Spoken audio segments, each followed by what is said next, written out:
Cette revue de la presse vous est offerte par le ministère camerounais des Transports. Chers conducteurs, l'excès de vitesse ou la vie, il faut choisir. L'inattention, l'imprudence, l'impatience ne vont pas avec le volant. Ceci est un message du ministère des Transports. Bonjour à tous, c'est un plaisir renouvelé de vous retrouver ce matin pour que nous puissions parcourir ensemble les principales unes en kiosque au Cameroun.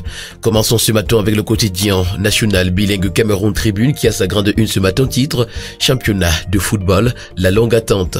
Alors que le conseil transitoire du football professionnel devrait entrer en scène dans les prochains jours pour l'organisation de l'Elite 1 et de l'Elite 2, l'attente se poursuit chez les acteurs. Les clubs se mettent à corps perdu dans les tournois pré-saison qui fleurissent en espérant d'être bientôt fixés sur la date effective de démarrage.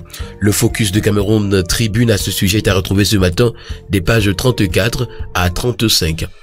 Le quotidien Mutation pour sa part parle de la bousculade d'Olembe et nous renseigne que l'affaire est non classée.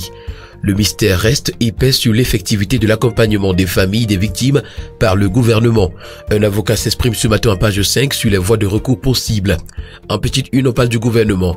Retrouvons la fièvre du remaniement. Et s'agissant du cas Conceição, l'avis de la FECAFOOT est attendu ce jour. Le quotidien L'Info à chaud nous renseigne ce matin que Samuel Eto'o-Fils est adulé au Sénégal. Nul n'est prophète chez soi. En haut de une, le quotidien L'Info à chaud parle du recrutement des cadres et nous renseigne qu'il y a tribalisme à outrance à l'assaut des cotons.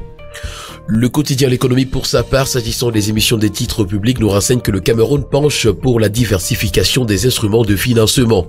Suivant le ministère des Finances, des discussions ont déjà été engagées à cet effet avec les acteurs du marché afin de mieux apprécier les conditions.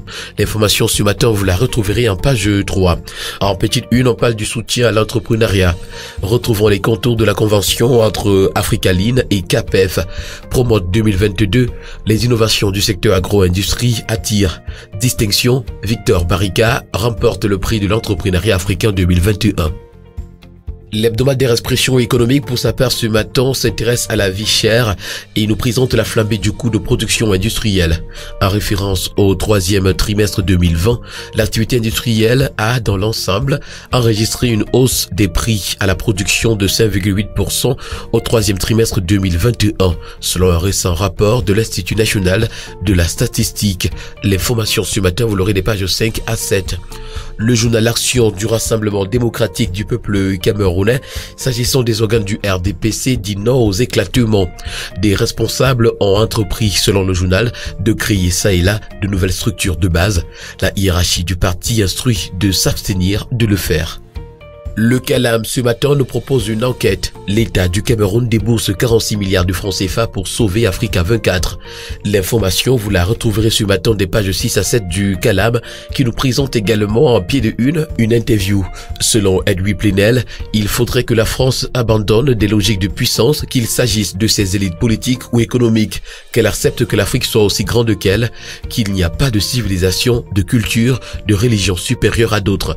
C'est qui nuit aux relations entre ce grand pays qu'est la France et cet immense continent qu'est l'Afrique, c'est le fait qu'il y ait des dirigeants en France qui prétendent dominer, faire la leçon. L'information, vous l'aurez ce matin dans les colonnes de Le Calam. La primeur de l'Info Plus pour sa part ce matin parle de pression de remaniement ministériel et nous renseigne que dans un pays sérieux, on ne force pas un chef de l'État à changer son gouvernement. En petite une, s'agissant de la CAN Total Énergie 2021, la primeur de l'Info Plus nous renseigne que les leaders politiques refusent de féliciter le gouvernement. S'agissant de la santé mentale, Santé Nature Info à sa grande une ce matin nous permet de comprendre l'addiction sexuelle. Entre 0,3 et 0,6% de la population est atteinte par cette dépendance. L'addict cherche à noyer un sentiment négatif en ayant recours à la gratification immédiate que procure le sexe. C'est le même mécanisme psychologique que celui de l'alcoolique ou du toxicomane. L'information ce matin vous l'aurez en page 4.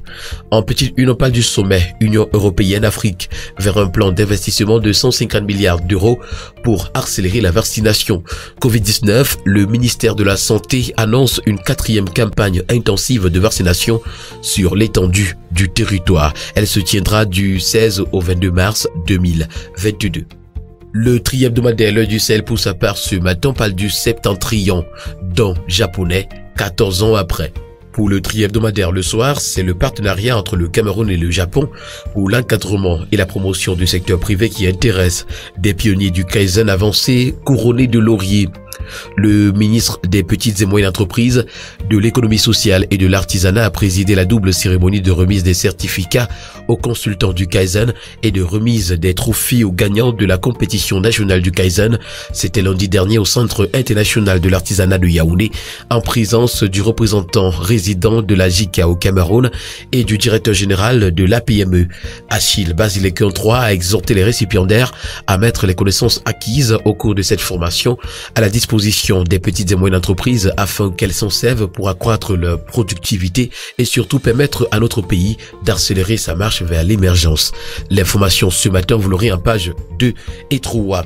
Retrouvons un coup de gueule ce matin en petite une. L'ambassadeur américain Lamoura n'est pas le bienvenu en terre camerounaise. Travaux d'aménagement de la route Tuy-Mankim sur la nationale numéro 15. L'entreprise se mobilise et puis l'homme Edirem, le ministre de la Jeunesse et de l'Éducation civique, poursuit le processus du PTS Jeune. Toutes ces informations et bien d'autres, vous les retrouverez ce matin dans les colonnes du tri-hebdomadaire Le Soir. Le journal La Nouvelle Expression, pour sa part, ce matin nous amène à Bamenda où un militaire assassine 2 civils. Cette scène qui ressemble à un film hollywoodien se déroule vers 16h ce mardi 22 février 2022. Un forfait de plus mis au compte des forces de l'ordre dans ces régions en guerre depuis 5 ans. L'information ce matin, vous l'aurez en page 3. En petite une, on parle de Baganté, 5 morts sur la route. Février 1962, l'histoire du temps de la mort. Mali-France, le retrait salué de Barkhane et puis diplomatie tourmentée, Poutine défie l'Occident. Mesdames et messieurs, toutes ces informations et bien d'autres, vous les retrouverez ce matin dans les colonnes de La Nouvelle Expression. Et voilà qui met un terme à cette autre édition de la Revue de la Presse. Merci de l'avoir suivi et rendez-vous demain pour une nouvelle sortie. D'ici là, portez-vous bien et surtout n'oubliez pas qu'acheter un journal au prix de 400 francs CFA, c'est participer significativement à la vie de la presse au Cameroun. Agréable journée à tous.